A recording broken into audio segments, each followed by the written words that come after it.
Hey folks, Pat here from DNS, and this Madison area fishing report is current as of Friday, December 6th. Well, we're back. I hope you all had a nice Thanksgiving. I had a nice break away from the shop, spent a bunch of time in the woods, did a little fishing, and of course spent time with family, so it was good. Although I do hope my fellow deer hunters out there had a more successful season than I did. Anyway, we've been pretty busy this morning and a lot of stuff to cover, so let's just get right into it. A couple quick news things. The DNR announced that they're launching a brook trout reserves program. So what this is protecting brook trout habitat. And it's great news, but it's also kind of depressing. According to this, Wisconsin has an estimated 22,000 miles of cold water stream habitat suitable for brook trout. However, with warming temperatures, it's projected that in 30 years, 2 out of every 3 miles of this habitat will be too warm to support brook trout, which is a bummer. So what the DNR is doing is kind of singling out 205 subwater sheds that are likely to persist. They have a map that's takes too long to load here, but I looked at it and man, there's nothing in this projected suitable, sustainable water that's really anywhere south of like Baraboo. I think the Baraboo Hills is like the closest to Madison. But we have some brook trout water right here in Dane County right now, so it's a bummer to hear that they're thinking that's no longer going to be here in 30 years. But anyway, thanks to the DNR for doing that. It sounds like a good program. We do have a seminar series next Thursday coming up, but I figured if you're not into ice fishing, maybe you're into tying flies. And the line workers are hosting another one of their social events, fly tying events. This one's again at Icky Sticky in Mount Horeb, Thursday, December 12th at from 5:30 to 7:30. I heard the last one was fun, and you should check this one out if you're into tying flies. And yeah, should be a good time. One other thing, I get a lot of calls here at the shop. Folks are fishing on Cherokee. Spoiler alert there, but I get a lot of calls here at the shop, and there seems to be some confusion about the regulations. Lake Mendota had this April 1st of this year implemented a 10 fish bag limit for panfish. That does include Cherokee Marsh. So we got the map here, and here's Cherokee. You can see it's connected right to Mendota, but there seems to be some confusion amongst folks that say that there's been some arguments about folks saying it's 25 or it's 10 or this and that. It is 10 fish, so please stick to that rule. I heard the DNR was lurking around there yesterday, and I wouldn't be surprised if they were up there this weekend kind of educating people about what the new deal is up there. So just wanted to let folks know that. Want to thank Brian Zuke for coming in last night, and I want to thank all the people that showed up. I mean, there was a Packer game, and it's hard to pull folks away from that, but Brian Zuke does a great job, super knowledgeable, gave a great presentation. Unfortunately, I was not recording this one due to some technical difficulties, so apologize for that. So the folks that were here last night really got a special treat and got some great information from Brian. And yeah, we'll be doing these every Thursday here for the next couple weeks. Next Thursday, we have Pat Westberg coming out. He's going to be talking about tip-ups and Patrick's tip-up tactics. Last year, he gave a great presentation about panfish stuff. This year, he's talking about tip-ups. So he'll be talking everything from making your own leaders, how he rigs bait, and where to find fish. So yeah, looking forward to that. And then the following weekend, we've got Jim Kasuda, Mendota Jim, they call him.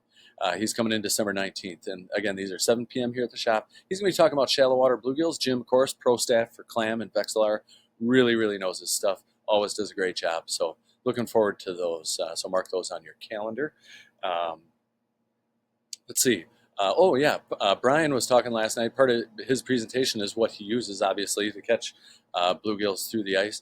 This is all he uses are these ice flies like this. So we have these in stock here. Uncle Kurt ties these for us. He does a great job. Got a whole bunch of different colors here. I'm really excited about this one down here on the bottom. Kurt and I sort of collaborated on this. It's a kind of a fire tiger pattern, so I'm excited to try that one out. And yeah, I should come by and give it a shot. I do want to remind people that we now have fly tying supplies. So these flies, Kurt does a beautiful job. They're great. They're also very easy to tie. And if there was ever a fly to get you into starting tying flies, it would be ice flies like that. So swing by the shop. It's easy enough to pick up a couple things and maybe get into it yourself. We do, like I said, we do have ice around town. That means some of the ice is sketchy. So I want folks to be safe. Swing by and pick up floating ice picks. We got spud bars. We got J ropes, which is a great product. And yeah, so swing in and grab those. As far as the front door announcements go, we did have our first fishery poster up. So the Marshall Lions Club, January 17th and 18th, is having a fishery. And then we got the winter seminar series lineup poster out there, of course. So there's that, and I think that does it for announcements. I guess we can get into the actual report now. Um, it's been pretty cold the last week and a half, 2 weeks, whatever. We do have ice around Madison. Looks like a bit of a warm up forecasted for the weekend here with highs in the 40s. So, but I imagine a lot of folks are going to be getting out enjoying that weather. But they will be, concentrated in the few spots that do have ice. Things are supposed to cool down some into next week, and it'll make a little more ice before another warm up next weekend. But the extended forecast, I think we're in pretty good shape. Fingers crossed there. As far as ice conditions go, there's probably 90% of the calls we get here at the shop are what's going on with ice. So we try to stay on top of it as much as we can. And here's what I know. So Cherokee has about 5 to 6 inches of ice, if you can believe that, and is generally safe for foot travel. All the holes that were out there I was talking about in some posts last week have sealed up, and this cool weather we've had have made some good ice. So that's generally safe for foot travel. I heard folks were out on the Marshall Park Lagoon over here, but that ice is very thin, so do be careful over there if you venture out that way. Um, Monona Bay is probably the most popular ice fishing spot in the state. The triangles are open as of at least yesterday. I haven't been down there or heard anything today. They were open water in the triangles yesterday. The bay itself capped over, I believe, on Sunday night. There were a few folks off the Brittingham Beach area yesterday. I heard they were on 2 to 2.5 inches of ice. It was cold last night, so I'm sure it made some more ice. I haven't heard any current ice conditions. And I imagine there's going to be quite a few folks venturing out there this weekend. But I do want those folks to use caution as the ice is very new there. Over to Wingra, the ice capped over, I think, Monday or Tuesday. The ice is very thin, or was thin, and there's a lot of springs where you'd walk on over, at least on this end of the lake. So do be careful. I'm not calling that ice safe yet by any means. Sounds like Upper Mud and the north end of Wabisa capped over. I don't know anything about how much ice is out there. Actually, I think Brian said a buddy of his went out and found like 2 inches out here on Upper Mud. But anyway, the ice on the north end is sketchy and not fishable. And I heard the south end of Wabisa is capped over, but also likely very thin. Kegonsa, it sounds like there's some ice around the edges, but open water in the middle. And the wind on Wednesday night, it sounds like opened up a bunch of that. Oh yeah, and the ditches down by Stoughton, where are we at here? The ditches off Highway N are right here. They also have had ice there for quite a while. So, oh wait, the ditches, Viking Park down here. Sorry, that's my bad. These ditches here have had ice all week, and there are folks fishing there, so that's safe for foot travel. So yeah, there you go, ice report. Oops. And I guess as far as fishing goes, not a lot of to report as far as fishing because there's only a few spots that are open around town. But like I mentioned in the intro, I would call the action spotty in a lot of the spots that I've heard about. Monona Bay is always going to have fish, and I'm sure they're catching fish down there. Action up here. We'll talk about all these spots in a little bit, I guess. But since folks are fishing shallow right now, it's mostly a bluegill bite with maybe a crappie mixed in here and there. Spikes, waxies, and plastics are all working well. Folks running tip-ups have been catching some bass and pike with medium to large shiners, working well for those fish. But I guess, getting into a little more detail up here, on Cherokee, we had, there it is, geez. It's been spotty action up there. Folks fishing down here around Cherokee Park have been doing well-ish. I've talked to some folks that get a 10-fish limit in, a half hour, and then I talked to folks that fish all afternoon and don't get a bite. There are folks fishing out here by the island, and they're also getting fish, but it's kind of the same deal out there. I talk to folks that get skunked, and I talk to folks that pound them, and then that's typical for Cherokee. I think the fish get pushed around in there by pike, and they're moving constantly, so you can get into fish, and if you're not getting fish, move. And I'd give it, an hour or so, and if you're not getting any fish in Cherokee, go fish somewhere else. But it's good to have ice up there. And they are getting fish on tip-ups as well, some pike and bass. Hadn't heard about any monsters, but it's great to have ice, I tell you what. As far as Lake Mendota goes, like I said, Marshall Park's the only area that has ice, and I heard there was one person out there at least yesterday, but I wouldn't call it safe yet. Over on Monona, kind of the same deal over there. Not a lot of safe ice, but like I said, Monona Bay does have ice.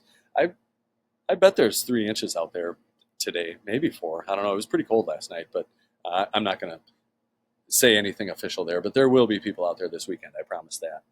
Um, and yeah, I haven't heard anything about Turville Bay or Weechawuk Bay or anything down here. So, but like I said, Upper Mud does have ice. I haven't heard if it's safe. Brian said his friend was out there, and I think he said 2 inches ice. So there's probably a little more today. I wouldn't fish Wabisa, and Keeganza also doesn't sound like it has much ice. As far as other stuff going on in the neighborhood, it sounds like Koshkonong was iced over. It got a little busted up from those heavy winds we had Wednesday, opened up some holes. There's Furley Outdoors and Bait Box on the Rock over here in Fort Atkinson. They do a good job of keeping up with reports, so you can look them up on Facebook for current stuff. But I know there were pockets of open water yesterday on Kosh. It sounds like Beaver Dam Lake is ice covered, and they're getting some crappies, and maybe a couple walleye I think I heard about. Devil's Lake is iced over. I'm not sure if the ice is safe out there. Probably is, but haven't heard any reports. The river, not much going on in the river itself, but Lake Wisconsin has been iced over most of the week, actually. Heard about some action over here in the Fingers, the Grade. Heard about some fish over there. And, any of your shallow bays over here, Moon Valley, too. And they're getting panfish.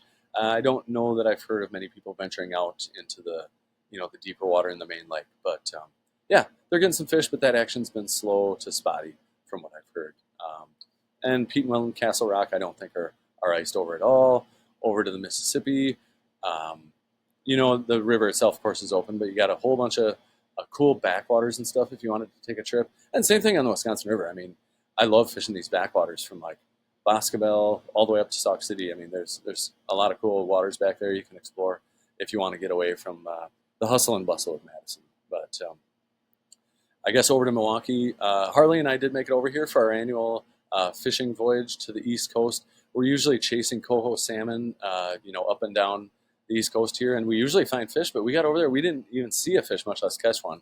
And we looked, for quite a ways. We went, Port Washington, all the way down the Milwaukee River, looked at the Menominee, all kinds of things. We didn't see a fish, so obviously we didn't catch anything. But I do hear that the browns and steelhead are moving into the river now. They're also getting browns and steelhead still out in the harbor, which I don't believe is iced up yet. It won't be long before that happens, but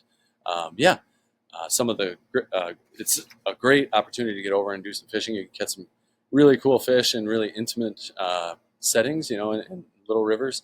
As far as flies go, for our Happy Fly Day feature, big streamers like this, those browns will attack those.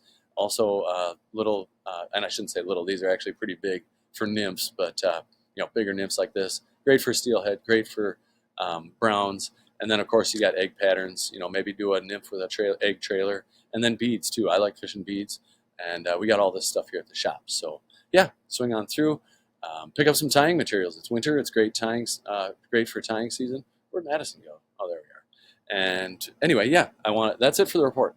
I want to thank you for tuning in. I do wish you luck. I want you to be safe if you're out on the ice.